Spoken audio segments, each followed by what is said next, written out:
en surfant, vous venez de prendre la photo du siècle. Évidemment, vous voulez la partager tout de suite sur les réseaux sociaux avec vos amis, mais malheureusement, votre fournisseur d'internet vous informe que le format de l'image est trop gros, elle passe pas. Alors vous essayez de comprendre, vous regardez votre appareil, c'est indiqué que la résolution de l'image c'est 4096 x 3072. Et première question, on vous demande quel nom les physiciens donnent à ce que votre constructeur d'appareil appelle résolution et ce que votre fournisseur d'internet appelle format. Alors ce sont les deux concepts qu'on a vus en cours. La résolution, c'est en fait la définition de l'image et le format, c'est la taille.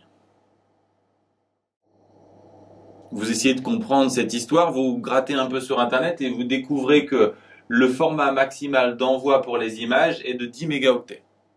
Et vous demandez est-ce que vous dépassez beaucoup ou pas.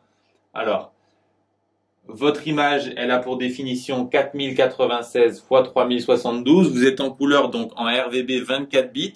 Donc ça veut dire 3 octets par pixel. Donc si vous calculez la taille de votre image, vous allez obtenir la définition x3, autrement dit 3,77 x 10 puissance 7 octets. Je vous rappelle qu'un mégaoctet c'est 10 puissance 6. Donc vous obtenez 37,7 mégaoctets. Donc vous êtes bien au-dessus des 10 mégaoctets maximum. Vous demandez si pour l'instant vous ne pouvez pas la passer en noir et blanc, c'est-à-dire en nuances de gris. Rappelez-vous, on l'a vu dans le cours, en nuances de gris, au mieux de 3 octets par pixel en couleur, on en a un seul en nuances de gris. Donc ça veut dire qu'on va prendre la définition x1, autrement dit on divise par 3 la taille de l'image. On obtient cette fois 12,6 mégaoctets et à nouveau ça passe pas. Dernière question, on s'intéresse cette fois à un pixel de l'image, un pixel situé sur un nuage au-dessus du soleil et on vous demande à quel tableau peut correspondre ce pixel, quel tableau peut coder pour ce pixel. Alors, très clairement, le nuage est dans les teintes jaunes.